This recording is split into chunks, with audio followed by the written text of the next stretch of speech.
اعوذ باللہ من الشیطان الرجیم بسم اللہ الرحمن الرحیم۔ السلام علیکم۔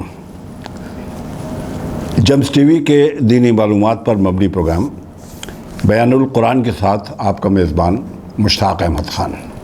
آج اس پروگرام کے سلسلہ نمبر 7 میں ہم کرۂ ارض پر نسل انسانی کے پھیلاؤ کے حوالے سے بات کریں گے۔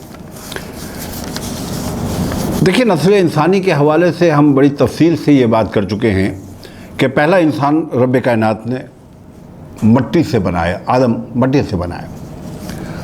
اس پر تو ہم نے بات کی ہے کہ آدم کی مٹی سے بنائے جانے پر ابلیس، لعین، رجیم، مردود کو تحفظات تھے، اعتراضات تھے، اور اس پر ہم نے بڑی تفصیل سے گفتگو کر لی ہے۔ دوسرا انسان قرآن ہمیں بتاتا ہے کہ رب کائنات نے آدم کی پسلی سے حوا کو پیدا کیا۔ یعنی اگر دنیا میں کوئی ماں کے بغیر وجود میں آنے والی ہستی ہے تو وہ بی بی حوا ہیں۔ باپ کے بغیر اگر وجود میں آنے والی کوئی ہستی ہے تو حضرت عیسیٰ علیہ السلام ہے۔ تو رب کائنات نے اپنی قدرت کاملہ دکھائی کہ میں بغیر ماں باپ کے آدم کے پتلے میں روح نفخ کر کے اسے انسان بنا دیتا ہوں، میں اسی کے بدن سے اجزاء کشید کر کے حوا کو بنا دیتا ہوں۔ لیکن یہ تو ایک جوڑا تھا نا جس کو جنت میں بھیجا گیا ایک آزمائش کے لیے، اور ہم یہ مطالعہ کر چکے کہ پھر ان کو جنت سے زمین پر بھیج دیا گیا۔ اب زمین پر آدم و حوا محض دو انسانوں کے طور پر زندگی نہیں بسر کرتے رہے، ایک نسل انسانی چلی ہے۔ اس پر آج ہم بات کریں گے۔ یہ نسل انسانی چلی ہے مرد و زن کے اختلاط سے، ملاپ سے۔ دنیا میں جتنے جانور ہم دیکھتے ہیں، پرندے دیکھتے ہیں، ان کی نسل بھی اسی طرح سے چلتی ہے۔ یہ اختلاط ہماری نظروں میں آتا رہتا ہے۔ لیکن رب کائنات نے انسان کو ایسا بنایا، اور میں یہ عرض کر چکا کہ انسان کے علاوہ دیگر مخلوقات کو بھی ایسا بنایا کہ ان کے مردانہ جراثیم کے ساتھ وجود رکھنے والی صنف جب زنانہ جراثیم کے ساتھ وجود رکھنے والی صنف کے ساتھ صنفی اختلاط کرتی ہے تو اس کے نتیجے میں ان کی افزائش ہوتی ہے، نسل کی افزائش ہوتی ہے۔ اس اختلاط کے نتیجے میں رب کائنات بتاتے ہیں کہ انسان جب اپنی زوجہ سے ملتا ہے تو ایک خفیف سا حمل ٹھہر جاتا ہے۔ اس حمل کے ٹھہرنے سے لے کر وضع حمل تک، نفخ روح سے لے کر کے پھر وضع حمل تک، دودھ پلانے کی عمر تک، ان تمام معاملات کو رب کائنات قرآن میں بیان کرتے ہیں۔ ہم آگے چل کر اس پر تفصیل سے بات کریں گے، اور ہم کسی حد تک بات کرتے بھی رہے ہیں، لیکن یہاں پر میں محض آپ کی توجہ کے لیے اور اعادے کے لیے یہ عرض کر دوں کہ حمل ٹھہرنے سے لے کر کوئی 3 سے 4 مہینے کا ایک وقفہ ایسا ہوتا ہے کہ جب تک اس بدن میں روح نفخ نہیں کی جاتی۔ تو اب یہ 2 کیفیتیں ہیں، ہم ان 2 کیفیتوں پر بات کرتے ہیں۔ پہلی کیفیت، ایک ایسا وجود ہے کہ جسے ابھی انسان نہیں کہا گیا، اور جب اس میں نفخ روح کر دی جاتی ہے تو اس کے لیے قرآن انسان کا لفظ استعمال کرتا ہے۔ یہ بھی میں عرض کر دوں کہ جب کسی عورت کے بدن میں حمل ٹھہرنے کے بعد اس بچے میں نفخ روح کر دی جاتی ہے تو عورت کو اس کا احساس ایک دھڑکن کی صورت میں ہوتا ہے۔ یہ وہ مرحلہ ہے کہ جس کے بعد فقہا اس پر متفق ہیں کہ اس کے بعد اسقاط حمل قتل جتنا ہی بڑا جرم ہے۔ وضع حمل کے بعد بچے کو 30 ماہ تک رب کائنات کہتے ہیں کہ عورت کا فرض ہے اور بچے کا حق ہے کہ اسے دودھ پلایا جائے۔ یہ بھی ایک قدرت کا انتظام ہے۔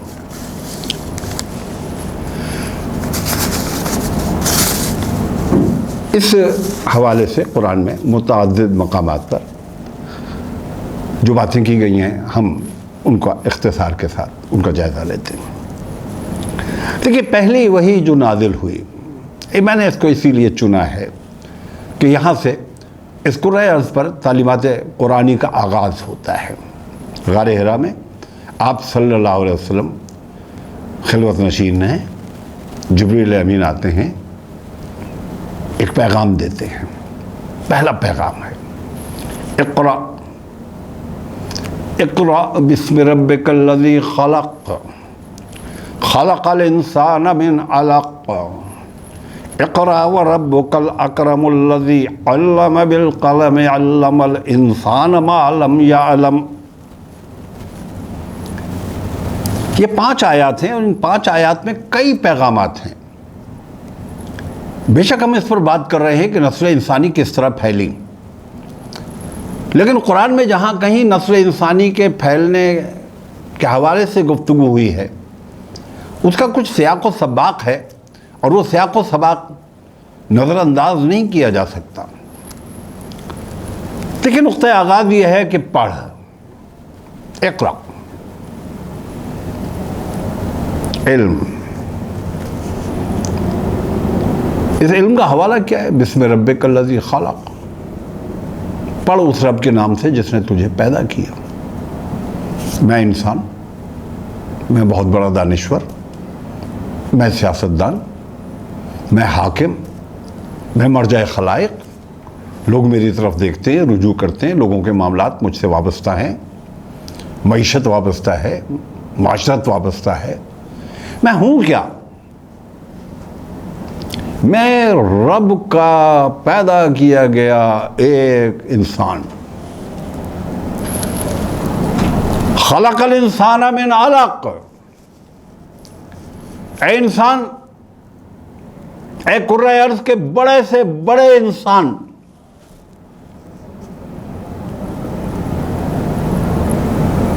بڑے سے بڑا سائنسدان، بڑے سے بڑا معیشت دان، بڑے سے بڑا سیاستدان،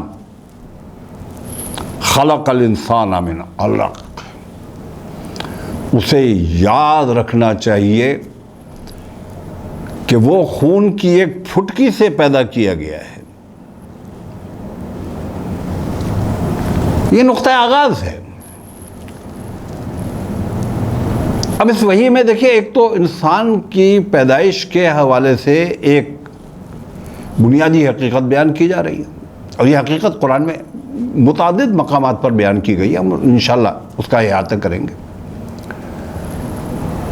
انسان، تیری حقیقت یہ ہے کہ تو خون کی پھٹکی سے پیدا کیا گیا۔ اب تجھے بڑا کون بنائے گا؟ اقرأ وربک الاکرم، پڑھ اپنے رب کے نام سے جو بڑا کریم ہے۔ الذی علم بالقلم علم الانسان ما لم یعلم۔ انسان کا شرف کیا ہے؟ اس کا خوبصورت ہونا نہیں، اس کا لمبا تڑنگا ہونا نہیں، اس کا بہت طاقتور ہونا نہیں، اس کا شرف اس کا علم ہے۔ دیکھیے، اس کو اگر ہم اس گفتگو سے جوڑیں، آپ کے ذہن میں ہوگی، تازہ کر لیں کہ رب کائنات نے جب آدم کی تخلیق کا فیصلہ کیا اور فرشتوں سے کہا کہ ہم ایک انسان کو تخلیق کرنا چاہتے ہیں، زمین میں ایک خلیفہ بنانا چاہتے ہیں، انہوں نے اعتراض کیا تو رب کائنات نے کہا کہ میں اس کو علم دوں گا۔ علم آدم الاسماء کلھا۔ دیکھیے، قرآن انمل اور بے جوڑ نہیں ہے، ٹکڑوں میں بٹا ہوا نہیں ہے، جو علم ہے اس کے حوالے سے قرآن بار بار بتاتا ہے کہ یہ وہ علم ہے کہ جو ہم نے آدم کو دیا، اور یہی علم آدم کی جینیٹکس کے ذریعے سے تم تک منتقل ہو رہا ہے۔ علم الانسان ما لم یعلم، ہم نے انسان کو اس چیز کا علم دیا جس کا وہ علم نہیں رکھتا تھا۔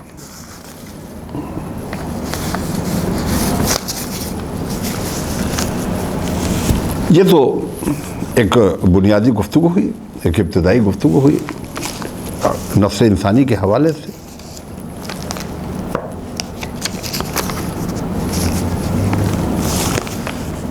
یہ ہم نے بات کی سورہ علق کی، اور یہ اس کی آیت نمبر 1 سے 5 تک کی۔ یہ سورہ علق قرآن کی 96ویں سورت ہے۔ اب ہم پلٹتے ہیں واپس سورہ اعراف کی طرف۔ سورہ اعراف قرآن کی 7ویں سورت ہے، اور اس کی صرف ایک آیت اس وقت ہمارے پیش نظر ہے، آیت نمبر 189 189۔ هو الذي خلقكم من نفس واحدة وجعل منها زوجها ليسكن إليها فلما تغشاها حملت حملا خفيفا فمرت به فلما أثقلت دعوا والله ربهما لئن آتيتنا صالحا لنكونن من الشاكرين۔ وہ اللہ ہی ہے جس نے تمہیں ایک جان سے پیدا کیا۔ تم تو اولاد آدم ہو نا، تمہارا سلسلہ تو جا کر کے آدم سے ملتا ہے۔ آدم تو قرآن بتاتا ہے کہ ہم نے آدم کو مٹی سے بنایا، اسی کے جنس سے اس کا جوڑا بنایا۔ یہ میں عرض کر چکا، یہاں پر حوالہ بھی آ گیا۔ آدم سے ہم نے حوا کی تخلیق کی، تشکیل کی، ایکسٹریکٹ کیا۔ آدم کو ہم نے ڈائریکٹ بنایا، حوا کو ہم نے آدم سے کشید کیا، جوڑا بنایا، کپل، تاکہ اس کے پاس سکون حاصل کر سکے۔ یہ حقیقت ہے۔ تکمیل کیسے ہوتی ہے؟ اللہ تعالیٰ نے ہر چیز کے جوڑے پیدا کیے ہیں، جانوروں کے جوڑے پیدا کیے ہیں، پرندوں کے جوڑے پیدا کیے ہیں، حد تو یہ کہ اکثر نباتات، درختوں کے جوڑے ہیں۔ ان میں سے ایک جوڑے کا پھول اس وقت کشید ہوتا ہے جب دوسرے جو مرد، اس میں سے جو آپ اس کو میل درخت کہیں، ہوا اس کا بیج اڑا کر کے لے جاتی ہے اور اس کو اس سے ملا دیتی ہے۔ انتظام۔ اچھا، مونو بھی ہیں درختوں میں کہ جس میں خود اپنے آپ سے ہی وہ اپنا جوڑا تخلیق کرتا ہے، لیکن کم ہے۔ میکسیمم جانوروں میں 100%، پرندوں میں 100% جوڑا بنتا ہے، اور اس جوڑے سے ہی افزائش نسل ہوتی ہے۔ لیکن انسانی جوڑے کے بارے میں رب کائنات کہتا ہے تاکہ اس کے پاس سکون حاصل کر سکے۔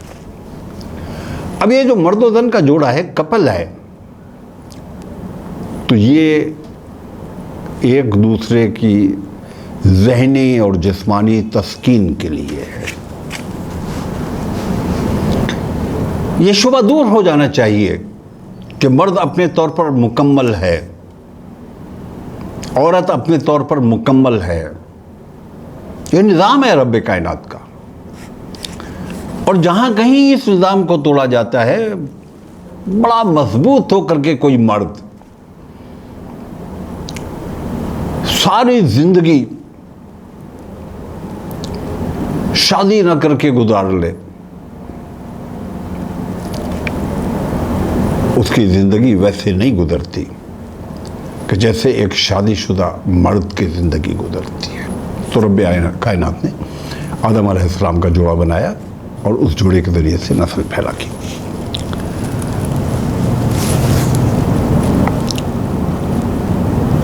فلما تغشاہا، پھر جب مرد نے عورت کو ڈھانپ لیا،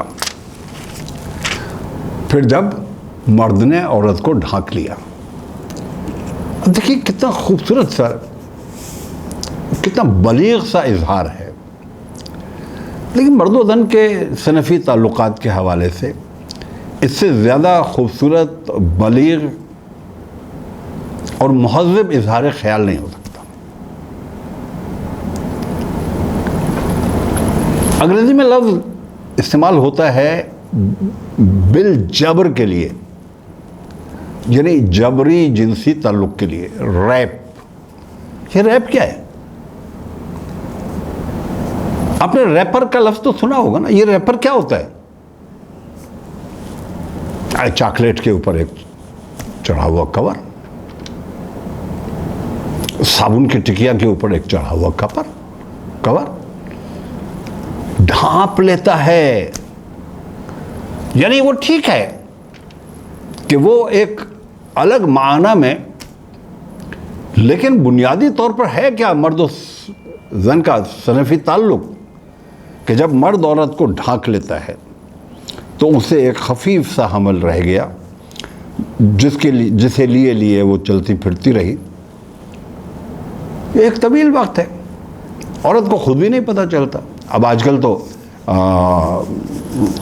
بایولوجیکل ٹیسٹس آ گئے ہیں، لیبارٹری ٹیسٹس آ گئے ہیں، لیکن ایک انٹرنل سسٹم رب کائنات نے عورت میں بنا رکھا ہے۔ عورت کو ماہانہ ایام آتے ہیں، اگر اس کا حمل ٹھہر جاتا ہے تو وہ بایولوجیکل سسٹم بند ہو جاتا ہے۔ یعنی ایک عورت کو ایام آئے، وقت گزر گیا، حمل ٹھہر گیا، مرد عورت کے ملاپ کے نتیجے میں، میاں بیوی کے ملاپ کے نتیجے میں، اب اس کے اگلے ایام کے جو دن تھے وہ ٹل گئے، گزر گئے۔ عورت کو اپنے آپ کسی لیبارٹری میں جائے بغیر، کسی سے کوئی مشورہ کیے بغیر، اسے یہ معلوم ہو گیا کہ استقرار حمل ہو گیا ہے۔ پھر آپ کہیں گے کہ یہ لیبارٹری ٹیسٹ کہتے ہیں، یہ لیبارٹری ٹیسٹ ٹھیک ہے، چونکہ اب جدید سائنس نے جو انسان کے بارے میں تحقیق کر لی ہے تو یہ ہیلپنگ ہینڈز ہیں، اس کو مدد فراہم کرنے والے ہیں کہ کہیں کسی بیماری کے نتیجے میں، کہیں کسی اور پیچیدگی کے نتیجے میں تو اس کے یہ جو ماہانہ ایام ہیں ان میں کوئی خلل تو نہیں واقع ہو گیا، لیکن بنیادی طور پر عورت کا پہلا الارم یہ ہے، اس کو خود معلوم ہو جاتا ہے۔ وہ اتنا خفیف ہوتا ہے کہ عورت کو یعنی 15 20 دن 25 دن، جب تک کہ اس کے بعد بھی اس کو کوئی وزن نہیں محسوس ہوتا، اس کو لیے وہ چلتی پھرتی رہی۔ پھر جب وہ بوجھل ہو گئی، یعنی جب اس کا حمل ظاہر ہو گیا، اس کے بارے میں پہلے بھی عرض کیا کہ کوئی 4 مہینے کے لگ بھگ وہ وقت ہوتا ہے کہ جب نفخ روح کر دی جاتی ہے۔ اس نفخ روح کے بعد عورت کو باقاعدہ وزن کا احساس ہوتا ہے، اسی وقت کے لیے حمل کا لفظ استعمال ہوتا ہے۔ آپ کو معلوم ہے حمل کے معنی کیا ہیں؟ اٹھائی گئی چیز۔ حمال کہتے ہیں وزن اٹھانے والے کو، حمل وہ وزن کے جو اٹھایا گیا۔ اب دیکھیے کہ یہ تو ایک بات آ گئی تخلیق کے حوالے سے، پھر ایک بات آ گئی بیہیویئر کے حوالے سے۔ جب وہ بوجھل ہو گئی تو دونوں نے، کن دونوں نے؟ میاں بیوی نے مل کر اللہ اپنے رب سے دعا کی کہ اگر تو نے ہم کو اچھا سا بچہ دیا تو ہم تیرے شکر گزار ہوں گے۔ دیکھیے ہم جب ابلیس و آدم کی کشمکش پر بات کر رہے تھے تب بھی میں نے آپ سے بات عرض کی تھی کہ قرآن کا اندازہ بیان یہ ہے کہ وہ ایک تسلسل میں ایک بات کرتے کرتے ایک راستہ دکھا دیتا ہے انسان کو۔ جیسے ایک موقع پر شیطان نے کہا کہ تو ان میں سے اکثر کو شکر گزار نہیں پائے گا. اور میں نے اس کی تشریح یہ کی کہ جو شکر گزار ہوں گے، جو اللہ کے شکر کرنے والے ہوں گے، تو شیطان کا ان پر بس نہیں چلے گا. اب یہاں پر بھی دیکھیں، ان سب لوگوں کے لیے جو میاں بیوی کی زندگی بسر کرتے ہیں، اولاد کی تمنا کرتے ہیں، اللہ ان کی اولاد کی تمنا پوری کر دیتا ہے. ان کے سامنے ایک نقشہ ہے کہ ہوتا کیا ہے، اور میں اس کو یوں کہہ دیتا ہوں کہ ہونا کیا چاہیے. کسی جوڑے کے ہاں جب اولاد کی خبر ان کو ملے تو کیا دعا کرنی چاہیے؟ ہم تیرے شکر گزار ہوں گے. یہ اولاد کسی بھی انسان کا کوئی بایولوجیکل حق نہیں ہے. میں آگے چلنے سے پہلے یہیں پر میں اس پر بات کر لوں. میں اس کو بہت واضح طور پر کہتا ہوں. اگر کسی ڈاکٹر سے بات کریں تو یہ کہے گا کہ جی مرد و زن کے ملاپ کے نتیجے میں یہ حمل ٹھہر گیا ہے. وہ ٹھیک ہے، مرد و زن کے ملاپ کے نتیجے میں کیا ہر ملاپ کے نتیجے میں یہ حمل ٹھہر جاتا ہے؟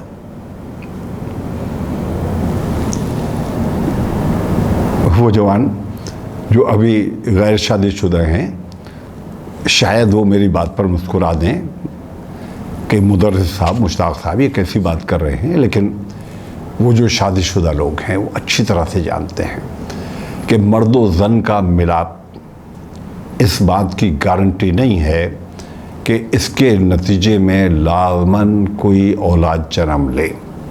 لہذا ایک قرینہ سکھایا جا رہا ہے. اگر تو نے ہمیں اچھا سا بچہ دیا، یعنی صحیح سالم بچہ دیا، نقص سے درست، عقل و فہم سے درست، تو ہم کیا کریں گے؟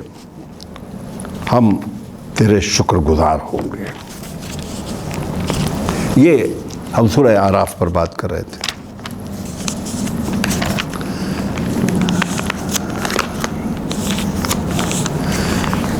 سورہ مومن قرآن کی 40ویں سورت ہے. اس کی بھی ایک آیت ہم اس کا مطالعہ کر لیتے ہیں. سورہ مومن آیت نمبر 67. هو الذي خلقكم من تراب ثم من نطفة ثم من علقة ثم يخرجكم طفلا ثم لتبلغوا أشدكم ثم لتكونوا شيوخا ومنكم من يتوفى من قبل ولتبلغوا أجلا مسمى ولعلكم تعقلون. وہی تو ہے،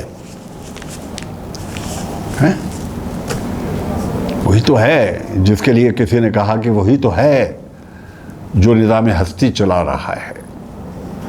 وہی تو ہے جس نے تم کو مٹی سے پیدا کیا، پھر نطفے سے، پھر خون کے لوتھڑے سے، پھر وہ تمہیں بچے کی شکل میں نکالتا ہے. 4 سٹیجز ہو گئے. تمہارے باپ آدم کو مٹی سے بنایا، اور تمہارا سلسلہ نسل اور نسب نطفے سے رکھ.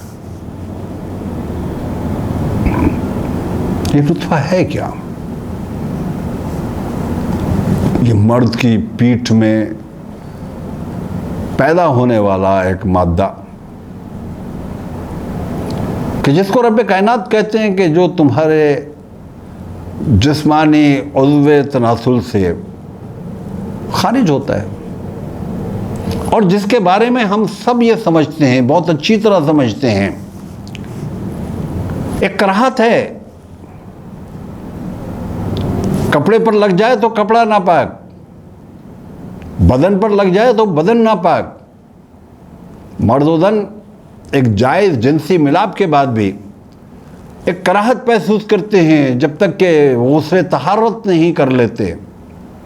یہ نطفہ، یہ ہے تمہاری اصل.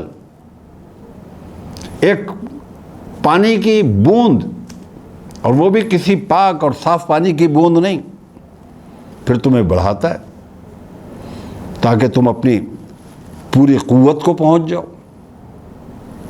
بچہ پیدا ہوتا ہے، بے یار و مددگار پیدا ہوتا ہے، اس حالت میں پیدا ہوتا ہے کہ اگر ماں اسے زمین پر ڈال دے وہ اپنے آپ کو، اور چیونٹیاں اس پر چڑھ جائیں تو وہ اپنے آپ کو چیونٹیوں سے نہیں بچا سکتا. ماں اگر اس کو دودھ نہ پلائے تو وہ خوراک کشید نہیں کر سکتا کسی اور طریقے سے، محتاج. یہ انسان اندازہ کرے کہ وقت کا فرعون یہ بھی بچپن میں ایسا ہی ہوگا، یہ وقت کا نمرود یہ بھی پنگھوڑے میں ایسا ہی ہوگا، یا آج کے یہ یزید وقت کا یہ بھی ایسا ہی ہوگا، یہ آج کے فرائنا حکومتوں کے سربراہ، عالمی طاقتوں کے طاقتور رہنما. رب کائنات کہتا ہے تمہاری اوقات کیا ہے؟ تمہاری اوقات ایک پانی کے قطرے سے، من مائن دافق یخرج من بین الصلب والترائب، یہ ہے تمہاری اصل. اور تمہاری اوقات یہ ہے کہ یہاں سے پیدا ہونے کے باوجود جب تم پیدا ہو گئے تو تم اپنی مرضی سے حرکت کرنا تو بہت دور کی بات ہے، تم اپنی ماں کو متوجہ کرنے کے قابل نہیں تھے. تم اگر پیشاب میں پڑے ہوتے تھے تو کروٹ لے کر کے دور نہیں ہو سکتے تھے. تم اگر غلاظت میں لتھڑ جاتے تھے تو اپنے آپ کو اس غلاظت سے دور نہیں کر سکتے تھے، محتاج تھے. یہ محتاجی یاد رکھنی چاہیے، محتاجی رب کائنات یاد دلا رہے ہیں. پھر تمہیں بڑھاتا ہے تاکہ تم اپنی پوری طاقت کو پہنچ جاؤ. پھر بندہ اس عمر کو پہنچتا ہے کہ جس کے لیے کہا جاتا ہے کہ زمین پر پیر مارے تو زمین پانی چھوڑ دے. جوان آدمی، توانا آدمی، عزائم اور مقاصد کو سامنے لے کر کے چلنے والا. اب عزائم منفی بھی ہو سکتے ہیں، مثبت بھی، لیکن جب پوری طاقت اس کو میسر ہوتی ہے، اپنے بدن کی پوری قوت میسر ہوتی ہے، تب وہ نہیں سوچتا کہ کون سا مقصد ایسا ہے کہ جس کے لیے جان لڑائی جائے، اور کون سا مقصد ایسا ہے کہ جس کے زمین میں پروان چڑھنے سے زمین فساد سے بھر جائے گی. پھر اور بڑھاتا ہے تاکہ تم بڑھاپے کو پہنچو. پیدا ہوا، لڑکپن آیا، جوانی آئی،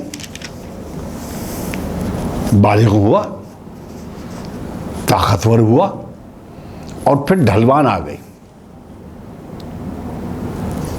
میں اپنے دوستوں کے ساتھ گفتگو میں ایک بات کہتا ہوں، مجھے اچھی طرح یاد ہے. میں کئی منزلہ بلڈنگوں پر، ان کی سیڑھیوں پر دوڑتا ہوا چڑھ جایا کرتا تھا. ہر جوان آدمی اس تجربے سے گزر سکتا ہے، اور اب مجھے ایک ایک قدم کر کے اترنا پڑتا ہے. یہی بالآخر ایک انسان کا انجام ہے. اگر وہ ایک طویل عمر جیتا ہے، کوئی جوانی میں مر گیا یہ ایک الگ بات ہے، کوئی 50 سال 40 سال کی عمر میں مر گیا یہ ایک الگ بات ہے، لیکن جو 60 65 اور 70 کراس کرتا چلا جاتا ہے، اس کو قرآن ارذل العمر کہتا ہے. اور میں آپ سے کہتا ہوں، ہم پناہ مانگتے ہیں اس سے. ہم نے اپنے بزرگوں سے ایک دعا سنی ہے، اور میں آپ کے درمیان اس دعا کو دہراتا ہوں، یا اللہ صحت اور ایمان کے ساتھ سلامت رکھ، چلتے ہاتھ پیر اس دنیا میں ہمیں کام کرنے کی توفیق عطا فرما، کسی کا محتاج نہ کر. لیکن یہ بھی تو ہم دیکھتے ہیں، بڑھاپا آتا ہے، تم بڑھاپے، پھر تمہاری عمر کو بڑھاتا ہے تاکہ تم بڑھاپے کو پہنچو، اور تم میں سے کوئی پہلے ہی واپس بلا لیا جاتا ہے. یہ سب کچھ اس لیے کیا جاتا ہے، اور انسان تو شیر ہو جاتا. اگر سب کے لیے 60 برس کی عمر مقرر ہوتی انسان شیر ہو جاتا، تاکہ تم اپنے مقررہ وقت تک پہنچ جاؤ، اور اس لیے کہ تم حقیقت کو سمجھو۔ رب کائنات نے انسان کو پیدا کیا ہے، یہ سب سے بڑی حقیقت ہے، اور اس حقیقت کو سمجھانے کے لیے ضروری ہے کہ انسان کو اس دنیا میں مختلف مواقع تک زندہ رکھا جائے۔ ہم سورہ حج کی طرف تھوڑا سا رجوع کرتے ہیں۔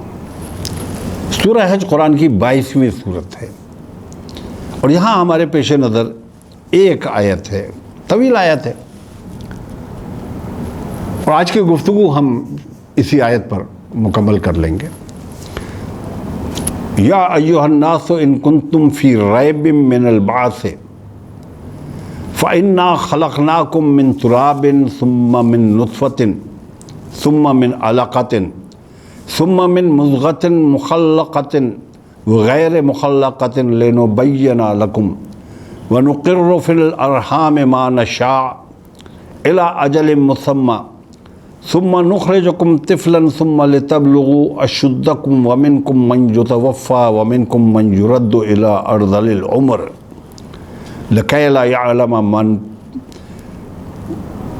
یعلم من بعد علم شیئا وترى الارض حامدة فاذا انزلنا عليها الماء اهتزت وربت وانبتت من كل زوج بهيج۔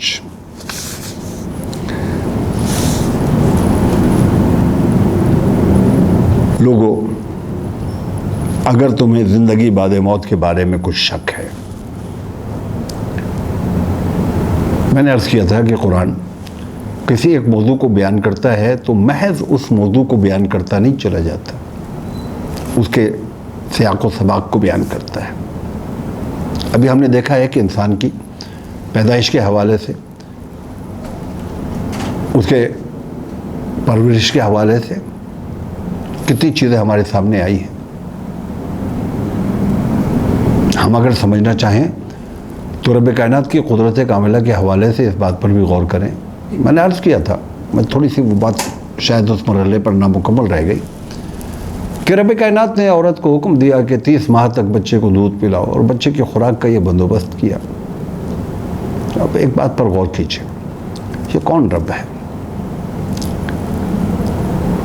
یہ عورت کے پستانوں میں یہ دودھ کہاں سے آتا ہے؟ غیر شادی شدہ عورت 60 برس کی ہو جائے نہیں آتا۔ شادی شدہ عورت جب تک کہ اس کو حمل نہیں ٹھہرتا نہیں آتا۔ حمل ٹھہر جائے لیکن جب تک 3-4 مہینے کی مدت نہیں گزرتی وہ صنفی تبدیلیاں نہیں آتی اس کے اندر۔ لیکن جب بچے میں نفخ روح کر دی جاتی ہے، یعنی جب بچہ انسان بن جاتا ہے، اور جب رب کائنات کو معلوم ہے کہ اب اس سے خوراک کی ضرورت پڑے گی جب یہ دنیا میں آئے گا، تو اس کی ماں کے جسم میں وہ تبدیلیاں کر دی جاتی ہیں، ایک فیکٹری لگا دی جاتی ہے۔